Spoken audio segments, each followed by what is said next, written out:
What's up, nerds? I'm Kendrick, your not-so-friendly neighborhood otaku, and welcome to my channel where I talk all things anime, manga, manhwa, and webcomics. If that's the type of thing you're into, then subscribe because I'll put one video out every Thursday to Saturday at 1 p.m. Eastern Standard, and 2 to 3 shorts out every Monday to Wednesday, also at 1 p.m.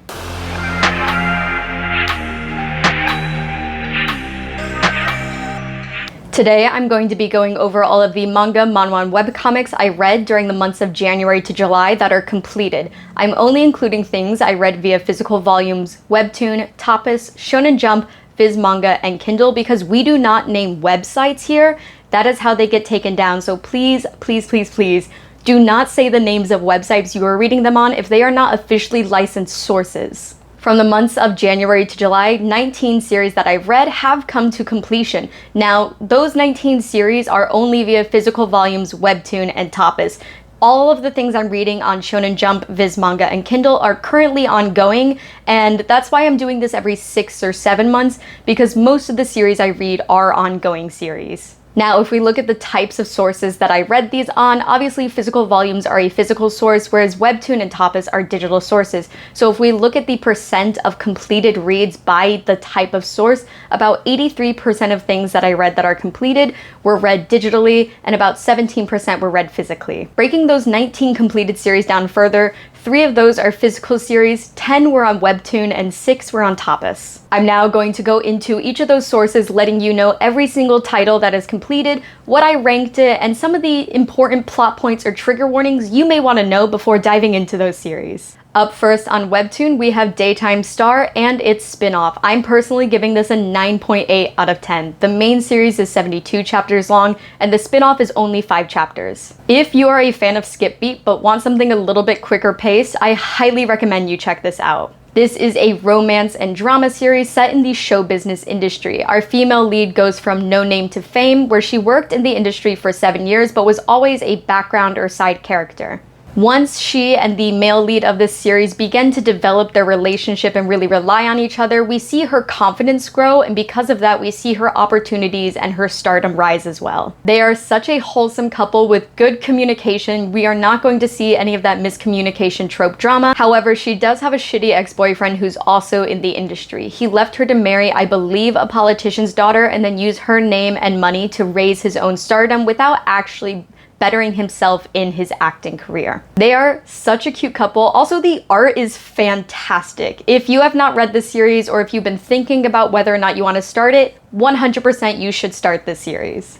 Next up on webtoon, we have Sixth Sense Kiss and its spin-off. I'm personally rating this an 8.6 out of 10. The main series is 86 chapters long, and the spin-off is 11 chapters. I did rate the spin-off lower because we have that weird trope of the ML being jealous when the FL is paying more attention to a child than to him. Other than that, the main series is really good, and I do recommend you check it out, but the spin-off is take it or leave it. This series is in the romance, drama, supernatural genres, and it's set in an office place setting. Without giving too much away, the supernatural element of this is connected to the murder subplot that takes place that sometimes you forget about because it's such a cute, wholesome series, and then you're like, oh yeah, her dad was killed and they're getting close to figuring out who killed him. With this story, we also have the trope of forgotten childhood friends, so if this seems like something you're into, I do recommend you check it out. Up next is Romantic Flow, which I gave an 8.4 out of 10. This is completed at 50 chapters and is a romance drama. This also takes place in an office setting, but they're not like sales workers or marketing workers that you see a lot of times. In this instance, they're lawyers. This series also has a murder subplot, and the reason they get together in the first place is because the ML is seeking revenge on the FL's dad. It's not a true enemies to lovers or rivals to lovers because the FL has no idea that the ML and her dad are connected at all. Once the FL does find out this information, they do have a break that is quickly reconciled because of the time skip, and in my opinion, that made the ending feel a little bit rushed, but overall, it's a good series that'll have you wondering when she's going to find out that her dad killed his sister kind of by accident. Overall though, I would recommend this series despite that rushed ending because it'll have you wondering when is the FL going to find out and how will she react once she knows. Next is Another Love, which I rated an 8.2 out of 10. This is a romance drama psychological series that involves a chance meeting while the FL is on vacation. I want to be really upfront here and let people know that the FL's ex is highly abusive and psychopathic towards her. There's major trigger warnings for sexual assault, rape, and domestic violence. However, there is a revenge subplot to the entirety of this series, and there is a good ending. So if you want to see her shitty ex get what he deserves, I do recommend reading it. But keep in mind, the psychological element here is going to be at play, and when you think the FL's ex can't get any worse, he does. This is definitely not for everybody, but I enjoyed this series and recommend you check it out if those trigger warnings did not turn you off of it.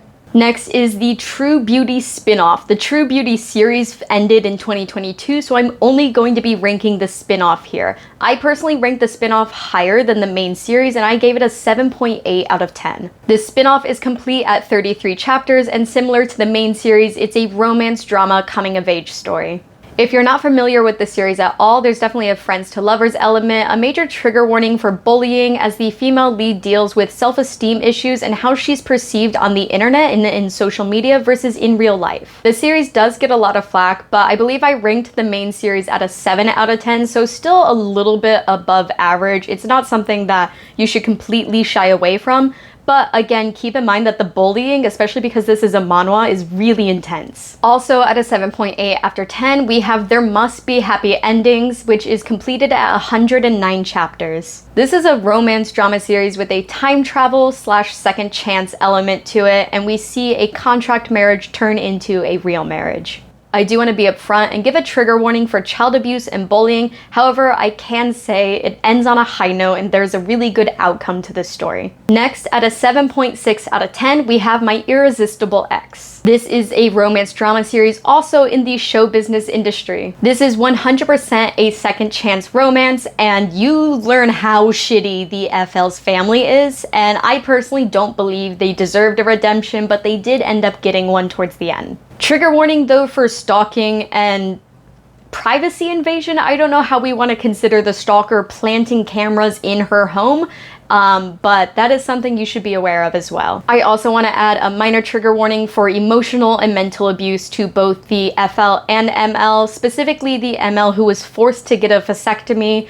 but keep that in mind. It is a good series. Again, I'm rating it a 7.6, so it's not really good, but it's okay and it's something that you can pass the time with. And then lastly on Webtoon, at a 7.6, we have Date First, Love Later. This is completed at 91 chapters and it's a drama romance in a college setting, so there are some coming of age moments too. This is another series where we have a fake relationship turning into a real relationship, and the reason they get into the fake relationship is because of these upcoming trigger warnings for sexual harassment and stalking. Again, this is a 7.6, so it's an okay series. It's good to pass the time with, but keep in mind it is very dramatic. This is like K-drama level of drama, so if that's something you're into, check it out. Moving on to tapas, up first at a 9.0 out of 10, we have One More Try. This is completed at 108 chapters and is a romance slice of life series. This also takes place in an office setting, but again, they're not in sales or marketing. They are jewelry designers. I am not super familiar with that industry, so I don't know what the official term would be, but they are the people who design and create jewelry. This is a second chance romance that's very cliche. It hits a lot of those tropes that you expect it to, but in a good way. It doesn't feel like, oh, another trope. Wow, I wonder how I could have predicted this happened. There are some power dynamics in play too, with the ML being rich, the FL being poor, the ML being the CEO of the jewelry design company the FL ends up working at, so an employee subordinate position as well. But those power dynamics aren't really an issue because when we see their fake relationship from the past, we realize they were both actually in love with each other, and him having her join his company is his way of trying to get closer to her again because he still holds a candle for her and he wants to find out if she does too. Also at a 9.0, we have Will You Be My Male Lead, which is completed at 60 chapters. This is a romance comedy drama series that does have some mature scenes, so keep that in mind if you are under the age of 18. Actually, under the age of 16, you don't really see anything. In this series, the FL is an author and the ML is her muse / the CEO of her publishing company. There is also an age gap between them. She uses the ML as her muse to get over her childhood crush, who she wrote about in her first best-selling novel. The comedy element is really high because the FL's very daft. You see her continuously say like, he's probably just doing it because he's my muse and this is how that character should be acting, rather than realizing he's actually falling in love with her. partner, so it can be a little frustrating at times, but personally I enjoyed it. Up next at an 8.6 out of 10 is Ah-young and Jae-in, which is the spin-off to Sora and Hana. This is completed at 22 chapters and is a slice-of-life romance coming-of-age story that also has mature scenes. These ones are definitely 18 plus though. This is a Yuri GL series when the relationship is definitely opposites attract. It is kind of toxic, but in that playful way where they kind of bicker all the time and like hate each other, but it's a hate that comes from love, if that makes sense. It's definitely an unhealthy relationship though, I want you to keep that in mind. Overall though, the mature scenes, they're good. If you are into that, I recommend you check it out. And if you liked Sora and Hana and you really liked Ah-young and Jae-in's dynamic, then this is 100% up your alley. Next, at an 8.5 out of 10, we have 4 Ways to Find a Wife. This is completed at 85 chapters and is a romance comedy drama story. It also has some coming of age elements as it takes place in a college setting. There are definitely power dynamics and family dynamics at play here. The ML is from a rich family, but his stepmom is trying to boot him out of the way so his stepbrother can take over the company, but his stepbrother's not interested at all. The FL is from a poor family where both of their parents have died, so she is actually raising her 3 younger siblings. The art in this is also really beautiful, and obviously I gave it an 8.5. This is a pretty good series and I do recommend you check it out. Next on Tapas at a 7.6 out of 10, we have What Happens in Rio. This is completed at 58 chapters and is a romance series. It follows the trope of a one-night stand turns boss turns partner. This does also have a pregnancy trope, and if you liked Positively Yours but want to speed run through it, then you should check this out. This series is extremely quick paced, but it's also very fluffy. There's like no drama. The chemistry is immediately there. The ML's just in love with her and we don't have to question that at all. Again, I'm giving it a 7.6, so it's not great, it's not horrible, it's above average. So if you want to kill the time, again, it's only 58 chapters. This will be really quick to breeze through. Lastly, on Tapas, we have The Wicked Wife of the Scheming CEO, which I'm personally giving a 6.5 out of 10. This is a romance drama series in an office place setting with a fake relationship turned real relationship. I personally, however, felt that the real relationship felt a little forced because there was like a lack of chemistry between the 2 leads. Both of them have shitty exes. The ML's ex actually cheated on him with his brother, and they both have shitty families. The ML's stepmom does try to murder them by crashing a chandelier on them, so keep that in mind. It's that level of like K-drama drama. But again, 6.5, take it or leave it. That's about middle ground. Not great, not horrible, but if you want to waste some time, you should check it out.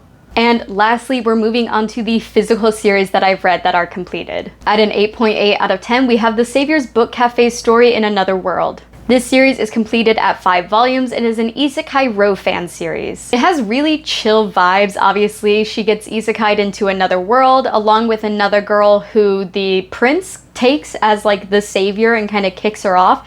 And she's fine with that. She says, okay, I'm gonna go open up a book cafe then, and I'm gonna use all this new magic that I have to make the books always stocked, to get volumes I need, to have the food the perfect temperature, and really just create that like cozy hygge vibe. One thing I really love about this series is it's a 30-year-old female lead that gets isekai'd, and she's as reluctant as I would be. A lot of time in isekai stories, it's a teenager who has to be the hero and save the world, and they're really gung-ho. But here she's like, I actually don't want to do that. That seems like a lot of work, and I just want to live my life and relax and have some good times for myself. And those good times don't include becoming the savior of a fantasy world. I personally think this is a really cute series, and at 5 volumes is a quick read, and I recommend you all check it out. Up next is Donuts Under a Crescent Moon, which I'm giving a 7.8 out of 10. I'm actually looking to sell my volumes of these because while I really enjoyed the series, I don't find myself wanting to go back and reread it. This is a slice of life romance series, and the 2 MCs are office workers in the same office. This is a Yuri GL series with asexual representation. Our main character does deal with compulsive heterosexuality for a majority of the series, as she realizes, although I started dressing more feminine, I started doing more feminine things, I started learning how to cook, follow fashion trends, and put myself out there for men in a way that the world and society thinks is what they are the most attracted to, I have no attraction to them and I don't really care for a relationship. That is, until she starts developing feelings for our other main character and she begins to realize, oh, maybe I wasn't attracted to men because I'm not attracted to men, I'm actually attracted to women. I personally really enjoyed this series, but I don't see myself going back to reread it, so I do have these volumes on my Mercari and OfferUp if you're looking to buy them. And lastly, out of our completed physical series that I've read from the months of January to July, we have Catch These Hands, which I'm rating a 7 out of 10. This is completed at 4 volumes and is a slice of life romance series following 2 ex-delinquents. This series is also Yuri GL with asexual representation. Again, I enjoyed this series, but I don't see myself going back and rereading it, so I also have these 4 volumes up on my Mercari and OfferUp if you're looking to get your hands on them as well. I'm a bit of a data nerd, so I have another graph showing my rating by source type. The bars here are the averages and the red line is the median. Physical series, my average rating is a 7.87 and the median is a 7.8, so I did pretty good not having any major outliers. Same goes for webtoon, where my average is 8.32 and the median is 8.2, and on tapas my average is 8.2 but my median is 8.55. Those are all of the series I read from January to July this year that are completed, and I hope you found something that piques your interest. Overall, some of those digital series I may reread, but I don't really see myself going back and rereading at least 2 out of those 3 physical series that I read. I am constantly reading, so feel free to recommend your favorite series to me, and if I'm not already reading it, I may pick it up. For those of you that made it all the way to the end, thank you so much for sticking around. Again, I really hope you found something out of these 19 series that interested you. It was very romance and drama heavy, which is typical for webtoons and tapas that I read. Most of the Shonen Jump, Viz manga, and physical series I read tend to be more action, fantasy, adventure, mystery. So hopefully some of those, not hopefully, maybe some of those will come to an end and I can begin recommending them to you as well. But that is all for today, and I will see you next time.